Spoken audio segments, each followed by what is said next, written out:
सो है guys, welcome back to another video. इस वीडियो में हम बात करेंगे एसएससी जेई को लेके। और अगर आप प्रिपरेशन स्टार्ट कर रहे हैं, आपके माइंड में कुछ डाउट्स हैं, वो सब डाउट्स हम अभी क्लियर करेंगे। और कैसे आप 130 प्लस मार्क्स स्कोर कर सकते हैं और कैसे पहले ही अटेम्प्ट में आप सिलेक्शन ले सकते हैं। तो अगर आप चैनल पर नए हैं तो वीडियो को लाइक और चैनल को सब्सक्राइब जरूर करें। सबसे पहले मैं आपको बता दूं कि अगर आपने तैयारी स्टार्ट की है और अगर आपको प्रिपरेशन के रिगार्डिंग कोई भी पीडीएफ चाहिए तो आप मेरा टेलीग्राम चैनल अनफिल्टर ऋषि टेलीग्राम पे सर्च कर उसे ज्वाइन कर सकते हैं और वहाँ पर इंपॉर्टेंट पीडीएफ आप वहाँ से ले सकते हैं। तो स्टार्ट करते हैं इस वीडियो को। तो सबसे पहले मैं आपको बता दूं कि एसएससी जेई ने अपना कैलेंडर रिलीज़ कर दिया है। उसमें आपने देखा होगा कि 29 फरवरी को एसएससी जेई का नोटिफिकेशन आ जाएगा और 29 मार्च से फॉर्म फिलिंग स्टार्ट हो जाएगी। और एग्ज़ाम डेट जो बताई जा रही है वो है मई और जून के बीच में कभी भी हो सकता है। तो ऑलमोस्ट अभी जैसे मिड नवंबर चल रहा है, तो अभी 6 महीने हैं ऑलमोस्ट हमारे पास, 6 से ज़्यादा ही महीने हैं। तो सबसे पहले जो हमारे माइंड में एक क्वेश्चन आता है कि is it possible to crack SSC JE in 6 month.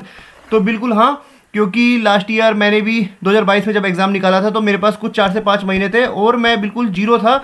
मैंने जीरो से स्टार्ट की थी प्रिपरेशन। तो मैंने जब क्रैक कर लिया, और मैंने ही नहीं, मेरे काफ़ी फ्रेंड सर्किल में कईयों ने मतलब एग्ज़ाम क्रैक किया था।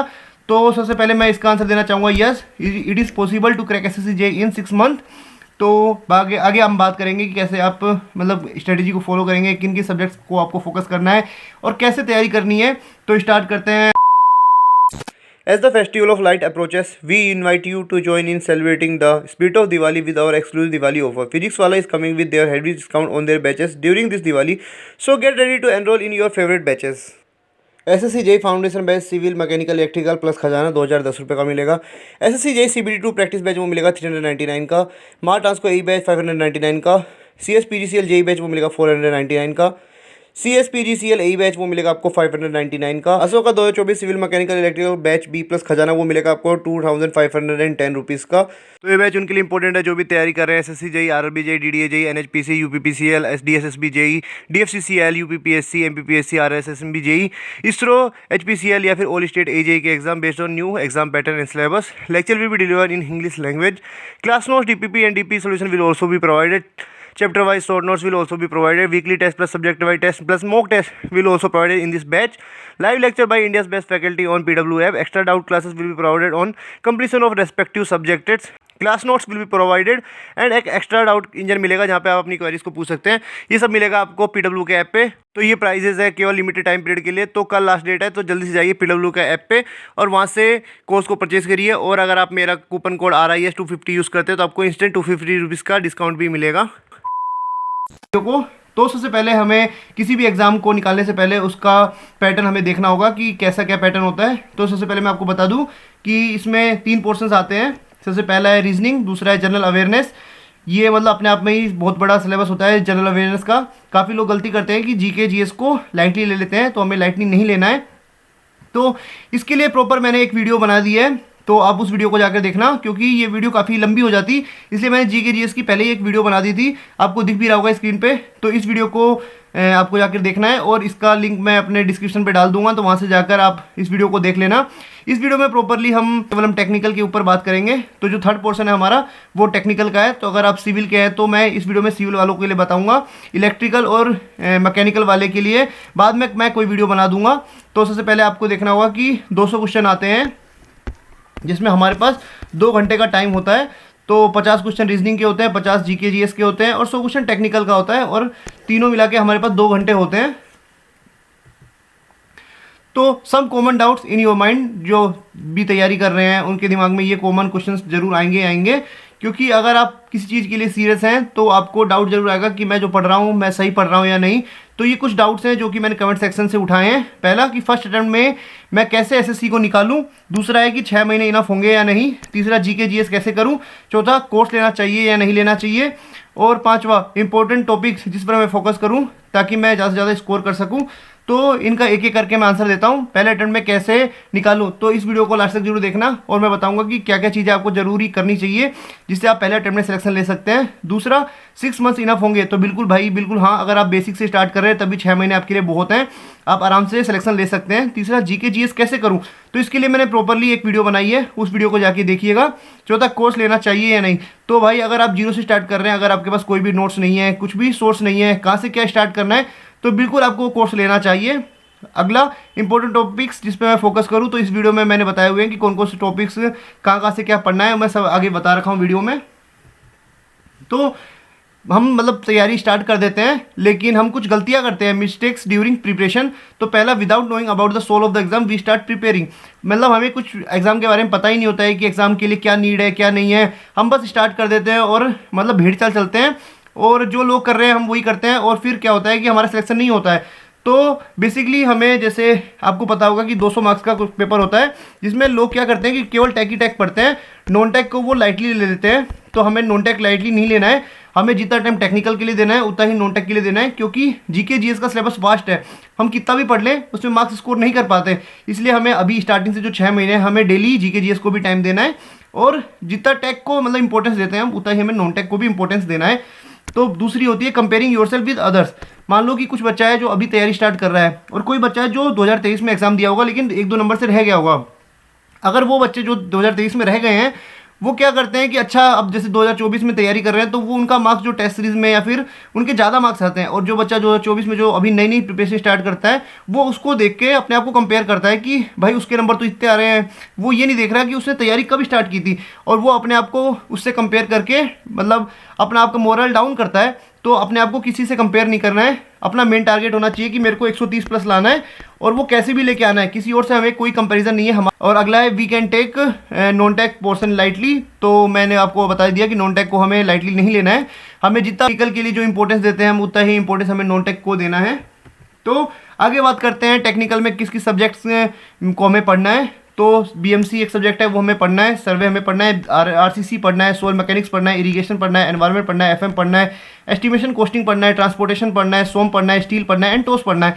इसमें मैं आपको बता दूं कि मोस्ट इंपॉर्टेंट कौन कौन से सब्जेक्ट हैं जो हमें जल्दी से जल्दी निपटाना है और उस पर हमें ज़्यादा ध्यान देना चाहिए। तो एक है बीएमसी से कम 10 से 12 क्वेश्चन आते हैं, मैं आगे बता भी दूंगा। तो बीएमसी हमारे लिए इंपॉर्टेंट है, सर्वे हमारे लिए इंपॉर्टेंट है, सोइल मैकेनिक्स सबसे ज़्यादा इंपॉर्टेंट है, आरसीसी हमारे लिए इंपॉर्टेंट है। उसके बाद एस्टिमेशन कोस्टिंग, इसका भी वेटेज बहुत ज़्यादा होता है। ये वन लाइनर जो एग्जाम होते हैं, वनडे एग्जाम जो होते हैं, उसमें एस्टिमेशन कोस्टिंग का बहुत अच्छा रोल होता है। उसके बाद एफएम का भी काफ़ी अच्छा वेटेज है। ये जिन 6 सब्जेक्ट में मैंने स्टार लगाए हैं, उनका वेटेज अगर देख लिया जाए तो 60% वेटेज केवल ये 6 सब्जेक्ट ही कवर कर लेते हैं। तो बात करते हैं how and what to study. तो इस वीडियो में हम बात करेंगे कि हमें क्या पढ़ना है और कहाँ से पढ़ना है, कितना पढ़ना है, सब हम बात करेंगे इस वीडियो में। तो सबसे पहले मैं आपको एक रोड मैप दे देता हूँ। सबसे पहले हमें क्या करना है, कॉन्सेप्ट लर्निंग पे ध्यान देना है हमें। जैसे आपने जिसका भी कोर्स ले रखा है या फिर आप जिस भी बुक को फॉलो कर रहे हैं, वहाँ से आपको क्या करना है, किसी भी सब्जेक्ट के मतलब आपको सब्जेक्ट पढ़ना है, अच्छे से कॉन्सेप्ट सीखना है वहाँ से।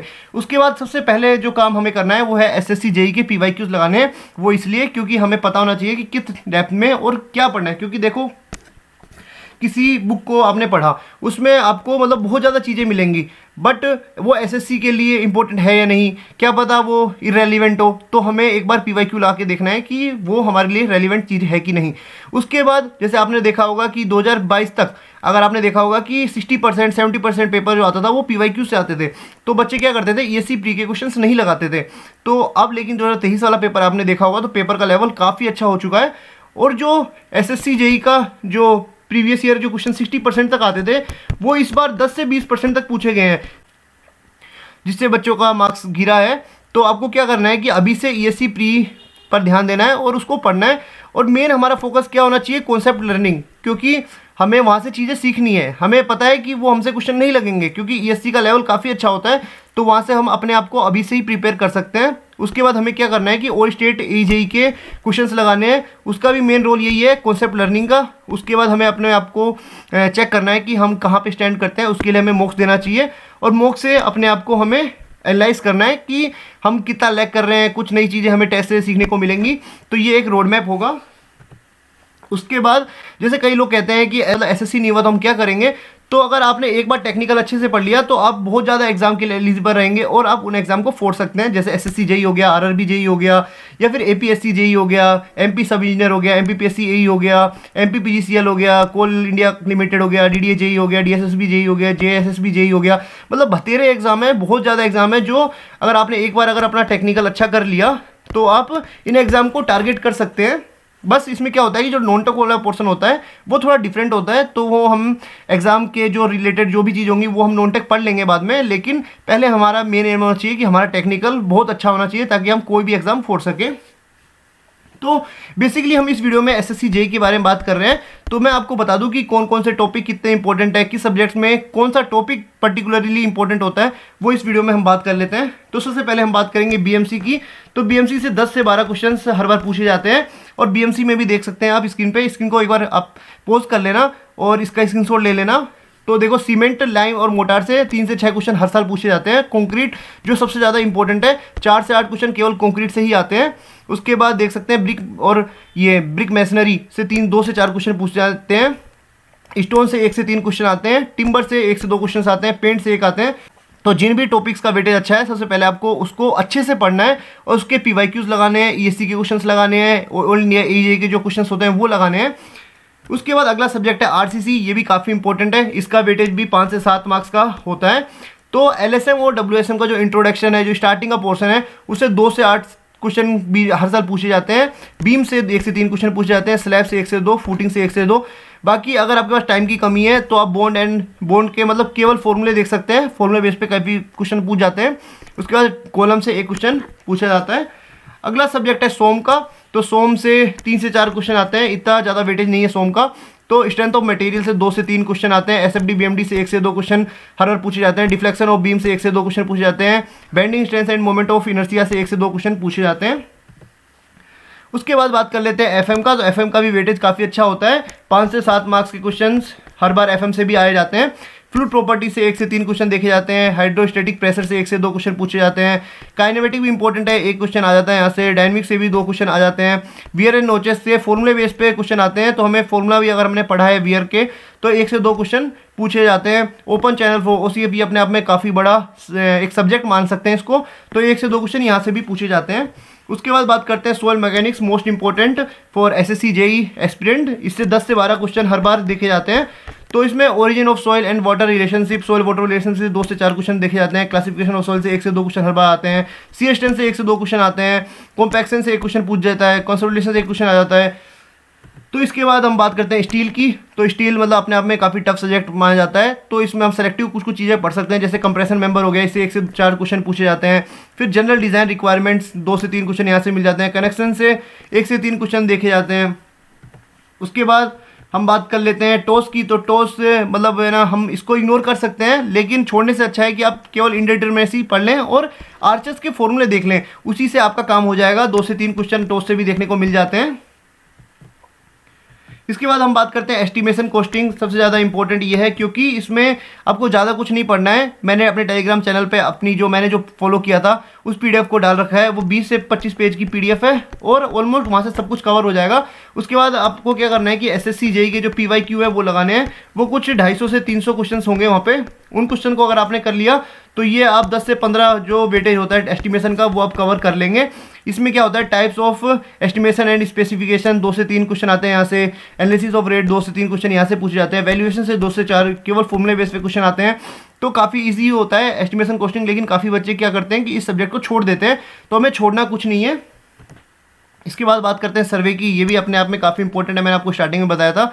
फंडामेंटल ऑफ सर्वेइंग से 1 से 2 क्वेश्चन हर बार आते हैं। लीनियर मेजरमेंट से 2 क्वेश्चन। कंपास सर्वेइंग से 2 क्वेश्चन। थियोडलाइट से 1 से 2 क्वेश्चन आता है। लेवलिंग से 1 से 3 क्वेश्चन आता है। तो सर्वे को आपको नहीं छोड़ना है। मतलब लोगों को लगता है कि सर्वे हार्ड है, बट सर्वे को अगर आपने एक बार अच्छे से पढ़ लिया तो आप सर्वे के सारे क्वेश्चन कर लेंगे। उसके बाद बात करते हैं एनवायरनमेंट की। तो एनवायरनमेंट वाटर डिमांड से 1 क्वेश्चन पूछता है। क्वालिटी पैरामीटर ऑफ वाटर, ये इंपॉर्टेंट है। और ट्रीटमेंट ऑफ वाटर, ये भी काफ़ी इंपॉर्टेंट है। 1 से 2 क्वेश्चन यहाँ से पूछे जाते हैं। 1 से 4 यहाँ पूछे जाते हैं। फिर सीवेज ट्रीटमेंट से 1 से 2 क्वेश्चन आ जाते हैं। इसके बाद बात करते हैं हम इरिगेशन की एंड हाइड्रोलॉजी की। तो इरिगेशन एसएससी जेईई के लिए इंपॉर्टेंट है, बट हाइड्रोलॉजी इतना इंपॉर्टेंट नहीं है एसएससी जेईई के लिए। तो जैसे अगर आपके पास टाइम की कमी है या फिर आपको इरिगेशन में दिक्कत हो रही है तो आप केवल वाटर रिक्वायरमेंट ऑफ क्रॉप्स पढ़ सकते हैं, और जो सॉइल मॉइस्चर रिलेशनशिप है उसको आप दे सकते हैं। और कैनाल डिज़ाइन के जो बेसिक फॉर्मूलेज हैं और जो डिज़ाइन स्ट्रक्चर्स हैं आपको पता होना चाहिए। 2 से 3 क्वेश्चन यहाँ से पूछ सकता है और 1 से 3 क्वेश्चन हर साल कैनाल डिज़ाइन से भी पूछ लेता है। उसके बाद बात करते हैं ट्रांसपोर्टेशन की। तो ट्रांसपोर्टेशन भी अपने आप में काफ़ी बड़ा है, क्योंकि इसमें रेलवे भी है, एयरपोर्ट भी है, हाईवे भी है। तो आपको क्या करना है, मेन फोकस आपका होना चाहिए हाईवे पे, और हाईवे में भी आपको ज्योमेट्रिक डिज़ाइन आपको पता होना चाहिए, क्योंकि 2 से 4 क्वेश्चन केवल ज्योमेट्रिक डिज़ाइन से आ जाते हैं। इसके बाद बात करते हैं कि मतलब जो पैटर्न होता है एसएससी जेईई का, मतलब मैं प्री की बात कर रहा हूँ पहले। तो प्री में क्या होता है कि न्यूमेरिकल पे मतलब हमें इतना ध्यान नहीं देना है। जैसे जो हमारा मेन एम क्या होना चाहिए कि जो टफ न्यूमेरिकल्स हैं उसे हमें इग्नोर करते हुए चलना है, क्योंकि जो टाइम लिमिट है हमारे पास 2 घंटे, उसमें हमें मान लो कि 40 मिनट हमें रीजनिंग को दे दिया, बचा 10 मिनट हमने उसको दे दिया जीके जीएस को, तो बचे जो 70 मिनट है, 70 मिनट में हमें 100 क्वेश्चन टेक्निकल के करने हैं। और अगर हम उसमें फंसे रह गए अगर टफ क्वेश्चंस में, तो हमारा टाइम वेस्ट हो जाएगा। इसलिए हमें क्या करना है कि जो इजी न्यूमेरिकल्स हैं उसे हमें करते हुए चलना है, और केवल 20% वेटेज ही होता है न्यूमेरिकल का। इसलिए टफ क्वेश्चन में हमें नहीं फंसना है। जो क्वेश्चन फॉर्मूले बेस पे बन रहे हैं, एक बार में बन जा रहे हैं, उन्हें हमें करते हुए चलना है। तो आपको एक चीज़ ध्यान रखनी है कि टफ क्वेश्चंस में हमें नहीं फंसना है। दूसरा, हमारा मेन एम होना चाहिए कॉन्सेप्चुअल क्वेश्चंस पे। तो मैंने आपको बताया अभी थोड़ी देर पहले कि कॉन्सेप्ट आपको कैसे अच्छे करने हैं। तो वो आपके अच्छे होंगे ईएससी के पीवाईक्यू लगा के, क्योंकि ईएससी में अच्छे से अच्छे कॉन्सेप्ट के जो क्वेश्चंस होते हैं वो वहाँ पे पूछे जा चुके हैं। तो आपको अपनी तैयारी ईएससी लेवल की करनी है, क्योंकि अगर आपने एक बार अच्छे से तैयारी कर ली तो आप बहुत ज़्यादा एग्जाम निकाल सकते हैं। तो आपको क्या करना है कि एक बार पीवाईक्यू लगा के देखना है और एनालाइज करना है, analyse the level of the question from PYQ and prepare for it. तो आपको पहले से ही पता होना चाहिए कि किस लेवल तक एसएससी जेईई पूछ सकता है, उस लेवल पे अपने आप को तैयार करना है। उसके बाद बात करते हैं कि किन किन बुक्स को आपको फॉलो करना चाहिए जिससे आप अपनी तैयारी को अच्छी कर सकते हैं। तो सबसे पहले मैंने आपको बताया था कि एजेई के क्वेश्चंस लगाने हैं। तो वो एजेई के जो क्वेश्चंस होते हैं वो आपको लगानी है यूथ पब्लिकेशन से। ये यूथ पब्लिकेशन की बुक है, ये जेईई वाली बुक है, लेकिन जैसा आपने देखा होगा कि 2023 से पैटर्न चेंज हो रहे हैं। तो आपको क्या करना है कि यूथ की बुक लेनी है, लेकिन आपको एई वाली बुक लेनी है। दूसरी, ये सिविल बूस्टर, ये आपको अभी काम नहीं आएगी, ये आपको रिवीजन पर्पस के लिए काम आएगी। तो ये बुक को आप लास्ट में ऑर्डर कर लेना। और जैसे लास्ट में क्या होता है कि नोट्स हमारे पास शॉर्ट नोट्स हो नहीं हो, तो हमें क्या करना है कि बूस्टर से आपको रिवाइज करते हुए चलना है। उसके बाद जो मैंने आपको बात की थी कि पीवाईक्यू की आपके पास बुक होनी चाहिए, ताकि आपको पता होना चाहिए कि एसएससी जेईई किस लेवल तक क्वेश्चन पूछ सकता है। तो आपको आईएएस मास्टर की एसएससी जेईई की पीवाईक्यू वाली बुक ऑर्डर कर लेनी है। उसके बाद मैंने आपको बताया था कि ईएससी की बुक आपके पास होनी चाहिए। जो कॉन्सेप्ट को अच्छा करने के लिए आपको आईएएस मास्टर की ईएससी वाली पीवाईक्यू वाली बुक आपको होनी चाहिए, और ऑब्जेक्टिव वाली होनी चाहिए। तो इस वीडियो के बाद भी अगर आपका कोई डाउट बचता है तो मेरे से कमेंट सेक्शन में पूछ लेना, या फिर टेलीग्राम पे आप मेरे को पर्सनली मैसेज कर देना, मैं आपका रिप्लाई कर दूंगा। तो इस वीडियो को यही समाप्त करते हैं। चैनल को सब्सक्राइब और वीडियो को लाइक जरूर करें।